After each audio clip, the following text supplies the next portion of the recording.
Good morning, শুভ সকাল বন্ধুরা। তোমাদের সবাইকে স্বাগত আমার ছোট্ট আরও একটা মিনি ব্লগে।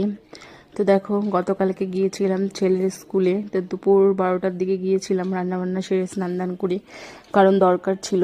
স্কুল থেকে একটা নোটিশ পাঠিয়েছিল গার্জেনদের যাওয়ার জন্য। তো সেখানে গিয়েছিলাম, গিয়ে সই করে আর গেলাম যখন মাইনা দিয়ে, তারপর একবারে চলে আসলাম।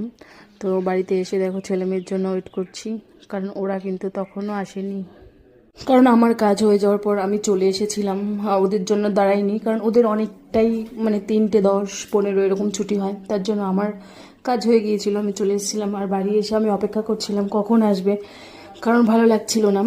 আর খিদেও পেয়েছিল, কিন্তু ছেলে মেয়েকে ছাড়া খেতেও ইচ্ছা করছিল না। তো এটাই আমাদের মায়েদের হয়, খিদে পেলেও মনে হয় বাচ্চারা বাড়ি আসুক তারপরেই খাবো। আর আমি দেখো রাস্তায় বারবার গিয়ে দেখছিলাম, কারণ 3:30 4টে বাজতে চললো, এখনও আসছে না। কেন এত দেরি হচ্ছে, একটা দুশ্চিন্তা মনের মধ্যে কাজ করে যতক্ষণ ছেলেমেয়েরা স্কুল থেকে বাড়ি না ফেরে।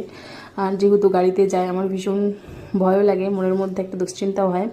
তো তারপর দেখতে পাচ্ছি হ্যাঁ আসছে, ওই যে দেখো আসছে, তোমাদের দাদাভাই নিয়ে আসছে। আজকে তোমাদের দাদাভাই হেঁটে হেঁটেই গিয়েছিল, গাড়ি নিয়ে যায়নি। তো এইবার দেখছি ওরা আসছে। তো ওরা আসলে এবার হাত মুখ ধুয়ে দিয়ে খেয়ে নেব। তো দুজনে গল্প করতে করতে আসছে। আর দেখো আস্তে আস্তে ওদের মারামারি, দৌড়াদৌড়ি, ঝাপাঝাপি, লাফালাফি, কি বলবো, শুরু হয়ে যায়। তো ছেলেকে বলছি স্কুল কেমন কাটলো, মেয়েকে জিজ্ঞাসা করছি। তো ভীষণ রোদ গরম পড়ে গেছে, বাচ্চাদেরও দেখো মুখ চোখ পুরো কালো হয়ে গেছে। এত গরমে এইবার শুরু হবে খুব কষ্ট। এই যে সারাদিন স্কুলে থাকা, সেই সকাল 10টা থেকে এই দুপুর 4টে পর্যন্ত, সত্যি এটা খুব কষ্টকর। কিন্তু কিছু করারও নেই, থাকতেই হবে। এরপর দেখো দুপুরে খাবার খেতে শুরু করে দিয়েছি, খাবার বাড়ছি। ছেলে দেখো খাচ্ছে হচ্ছে চাউমিন। আজকে টিফিনে চাউমিন করে দিয়েছিলাম, কিন্তু ছেলেরটা ছেলে খেয়েছিল, কিন্তু মেয়েরটা মেয়ে খায়নি। মেয়ে অন্য একটা টিফিন কিনে খেয়েছিল, বলছিল মা চাউমিন খেতে ভালো লাগছিল না, তাই আমি খাইনি। তো ছেলে বলছে মা আমি ভাত খাবো না, আমি দিদির এই চাউমিনটাই খাবো। তো ছেলেকে বলছিলাম যে এখন ভাত খাও, চাউমিন তো একবার খেয়েছো। কিন্তু ও তো কারোর কথা শোনে না, যেটা জেদ করে ভীষণ, এই নিয়ে বায়না করে। তারপর বললাম চলো ছাড়ো, এখন খেয়ে নিই, রাতে ভাত খেয়ে নেবো। তো খাওয়া দাওয়া হয়ে গেছে।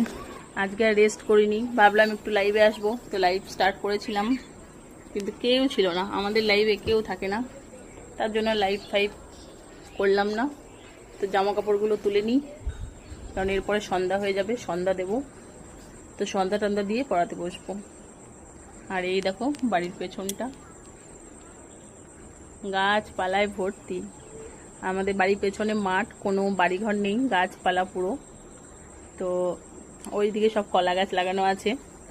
সেদিন কলা রাতে চুরি করে কে নিয়েও গেছে, এই নিয়ে 2-3 বার নিয়ে গেল। তো এইখানে উঁচুতে সব জামা